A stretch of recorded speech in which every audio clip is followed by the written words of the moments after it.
Welcome to YogiViews, where my guest is yoga itself, through interviewing those who practice it, teach it, sell it, or simply love it.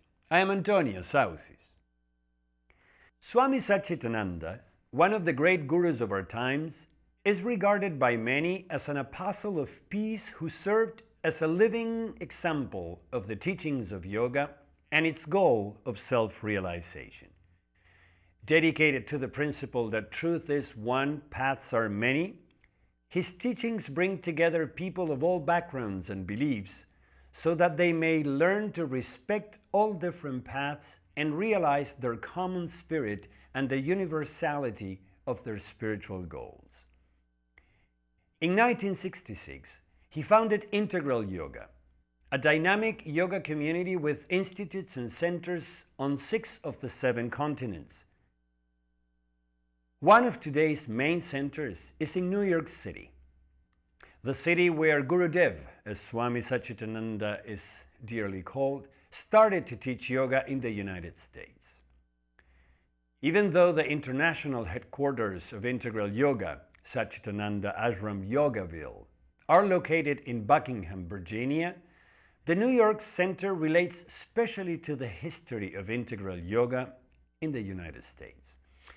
It is located in a 5-story building in downtown Manhattan, right in the yoga hub of the city, and includes living quarters, several teaching rooms, a library, a food store, and even a vitamin store. All dedicated to nourishing your body, your mind and your soul with supplements, philosophy, and deep practice. I was recently invited to teach at the New York City ashram and spoke with Callie Morse and Nancy O'Brien about Integral Yoga. My name is Callie Morse, and I am the director of the teacher training programs here at Integral Yoga Institute. I have served in this capacity for approximately 20 years, and prior to that was a student here and taught. I was certified in 1976, so I have a long relationship with the organization and with Swami Satchitananda. I'm Nancy O'Brien. I'm on the Yoga Therapy Task Force. I've been involved with Integral Yoga since 1999, when serious illness united me with wonderful therapeutic teachers like Kali from this tradition, and that connection at that time really has made the difference between me being able to function and not through yoga. I first asked them to share a few words about their relationship to IYI and to tell me a bit about their guru, Swami Satchitananda, and the yoga tradition represented by him. The Integral Yoga tradition is a practice that encourages students to find the peace within, to have a more meditative experience within the context of the Hatha Yoga class, which is the physical yoga. And then they might want to explore different limbs of yoga, which is what we would encourage them to do as well. But that entry point where students are being introduced to this system and this tradition is to experience a yoga class where there is a great deal of silence, where the instructor encourages them to find a place within where they can rest. Swami Satchitananda came to this country in 1966, and he was invited by 2 people, Conrad Rooks, who he met in India, and then Conrad Rooks, who was a friend with Peter Max, communicated with Peter Max from Paris, where Swami Satchitananda was at the time visiting with Conrad Rooks, and said, "You have to meet this man. He is extraordinary." He met him and said, "Please come to the United States." So he came to the United States thinking that he would just be here for a visit to see what was going on here. And he met many people in informal circumstances. When he met these people, they were amazed at his energy, curious about the teachings of yoga. And to make a long story short, they said, please stay. And he did. And he eventually became an American citizen and he lived uptown on West End. And then where I am sitting now, at Integral Yoga Institute in New York City, this building was purchased, an institute evolved, and then another piece of property was purchased in Connecticut, which was an ashram, where like-minded people want to live so they can support one another on this path to self-realization. And right now, that property in Connecticut was sold, and now there is another ashram in Buckingham, Virginia, which came into being in the early 80s and is still flourishing there in Virginia. In the modern North America pop yoga culture, the spirit is not always addressed when it comes to teachings, and asanas, or the body postures, are much better known. I asked Callie how the Institute, which is well rooted in spirituality, is doing in that culture. It's a very interesting question. And to answer it as honestly as I can, our classes are certainly not jam-packed. Young people seem to want to be, rightly so, attracted to a very vigorous practice. And I will say that our more advanced level asana classes are more challenging. But at the beginning level, they are more gentle. I will also say that within the context of our more advanced level classes, we are still committed to a meditative experience. So there is a portion of the class that absolutely is devoted to deep relaxation, pranayama breathing practices, and a brief meditation. We feel that this is key. Yeah. Not as many people may be attracted to this template, but we are committed to it. It is a world right now that I think many would agree that is in stress. And so vigorous hatha yoga practices are definitely of great benefit to many. But I think that we also very much need a practice that is more balanced. And I think people ultimately will want to be here or will want to be with this kind of practice. So you continue to be committed to Swami Satchidananda's intention. Now, Absolutely. One of his famous phrases is, truth is one, paths are many. And that is very much in alignment with interfaith activity. Are you also committed to continuing with that mission? And if so, how? Absolutely. Swami Satchidananda said always just what you said, truth is one, paths are many. And it doesn't really matter which path you are traveling on.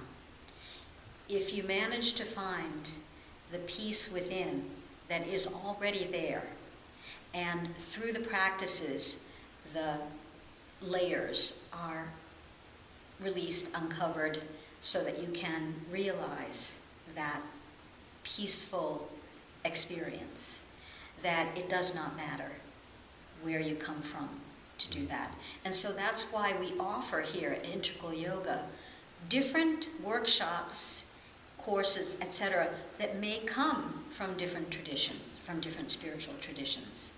And our satsangs, which are, sat means truth, sangha means community of people seeking the truth, often are related to approaches from different faiths. Many of IYI teachers are well known and have been in the forefront of what we call today yoga therapy. Teachers like Yanni Chapman, who pioneered American Yoga for Cancer, Nina Priyama, with her creative yoga therapy, teaching to underserved populations, and even Nischala Joy Devi, who collaborated with Dean Ornish in including yoga in his program to reverse heart disease, are just some examples. In recent years, authorities at IYI have decided to formalize their tradition's long-standing therapeutic intentions and created a specific yoga therapy training. Swami Satchidananda always believed that the key ultimately to healing had to involve the yogic teachings to heal the body-mind from whatever might be going on with any individual. That's not new to this organization in particular. We've just been doing that very naturally and very organically. However, now the medical field is realizing that yes, this is true, and they are seeing the efficacy of offering yogic practices to patients, to people recovering from illness or in illness. And my colleague here can certainly address, who is with me right now, Nancy O'Brien, can certainly tell you more about this. On this particular day, we have offered an orientation to our teachers regarding more serious credentialing of yoga therapists, where people go in and they are, as I say, credentialed as yoga therapists, and they are specifically working with conditions that might be prevalent with any given individual. Well, the International Association of Yoga Therapists is and has been for the last couple of decades moving toward the credentialing of people in this new profession. And they have just released standards for the credentialing of yoga therapists. And so integral yoga is embracing our lineage of having been therapeutic from the get-go in bringing our teachers in line with the credentialing process. So many people who established this field in the first place came out of this tradition. Dean Ornish was with Swami Satchidananda. Yoga for Cancer training has been a long and very successful training throughout the country with an integral teacher. Other trainings like this have just naturally arisen from this tradition. And even at this institute, we started out offering a couple of years ago 1 restorative class a week, and now we have 6 restorative classes a week that are often sold out. We have a weekly yoga for arthritis and chronic pain class that sells out. We're pretty close to offering a 2nd class like that. And so the therapeutic tradition is just intermixed with Integral's history and now its future.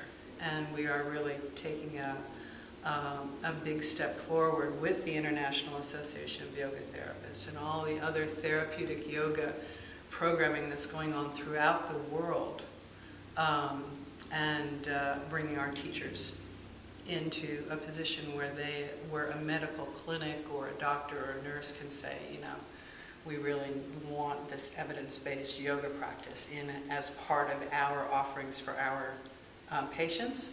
And when that happens, they need to find well-trained professional yoga therapists, and that's what we are supporting at this time in our trainings and our efforts from Integral Yoga's International.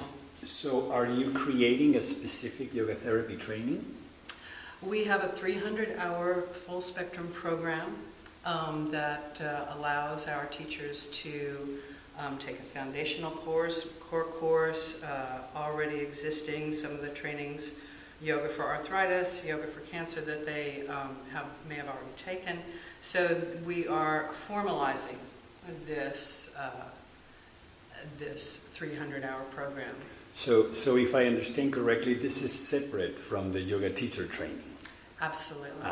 It's Therapeutic Applications of Integral Yoga is the name of the 300-hour program. I see. Because one of the very crucial things in the world of yoga therapy in this moment is that while a lot of yoga teachers might have healed themselves with yoga or might understand the benefits of yoga, that doesn't mean that they are yoga therapists. Absolutely. And for us to be responsible of the high name of yoga and the high name of yoga therapy, we have to provide them with appropriate training. So what is your view for this training? The International Association of Yoga Therapists new standards are 800 hours, pretty much the equivalent of a master's program. So that will be the standard for yoga therapists. Because so many of the people, especially in Integral's tradition, have established this profession that is now becoming more official, the International Association of Yoga Therapists has provided a track or two for grandparenting. So at this point, just moving into this this effort, at this point we are providing the training that would move people forward on the grandparenting track. And it's rigorous also. Rigorous with a high bar for eligibility to actually get into the program. We're looking for the teachers among us who have gravitas, who have a strong commitment to the training, anatomy and physiology, etc., that need to go along with. Now, when you named physiology and you named arthritis, you are talking about physical conditions. Mm-hmm. Is your training also geared towards mental health conditions? The core competencies that the International Association of Yoga Therapists has released, definitely include requirements for mental health training. Yoga therapists believe that all conditions spark from a state of disconnection with the spirit, or from disregarding the union of mind, body, and spirit that is a core concept in yoga. I asked them, how does Integral Yoga's yoga therapy program address this union and the spirit? In that some of the requirements are yoga philosophy, the study of yogic scripture, such as Patanjali's Yoga Sutras and the Bhagavad Gita, for example. Swami Satchidananda was speaking with health professionals in the past. I can't tell you exactly where the venue was, but he said that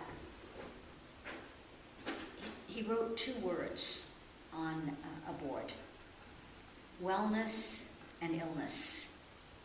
And he said, interesting, isn't it? Because when we are totally in the I, which is the first letter of illness, we have a tendency to isolate and perhaps get sick. But here we have wellness, and the two letters beginning that word are we. When we really understand how important it is to connect with others on this planet, in this world, when we are happier under those circumstances, we have a tendency to be well. So I think that says a lot in terms of what you just asked. Now, Nancy, this question is for you. One of the most important differentiations between a yogi physical therapist and a yoga therapist is that the yogic physical therapist might know a few asanas to address arthritis, but is not really necessarily involved in uniting the spiritual aspects of the self for the patient, for the client. How do you feel that New Yorkers, particularly, because that's who you work with, receive this idea of integrating the spirit toward healing? My experience in teaching in city hospitals like Bellevue, Kohler Goldwater, and senior centers, where you may not be comfortable discussing spiritual traditions, has led me to depend on the idea of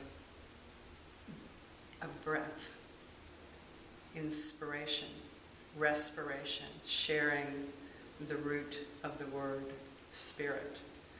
And so often when you really are not in the position to be able to discuss a spiritual tradition, the fact that you can talk about having compassion for yourself and for others as you breathe in, becoming more and more aware and compassionate toward yourself and toward others, opening your heart, being still.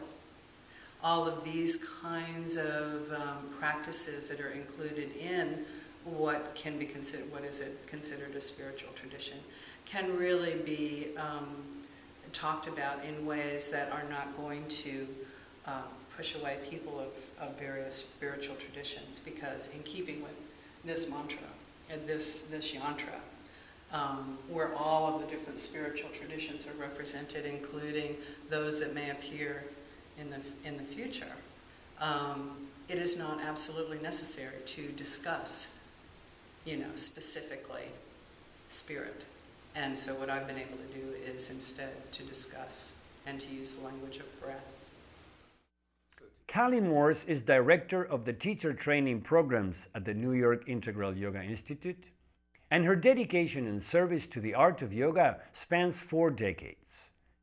She has taught yoga in many settings, including schools, colleges, hospitals, businesses, and more.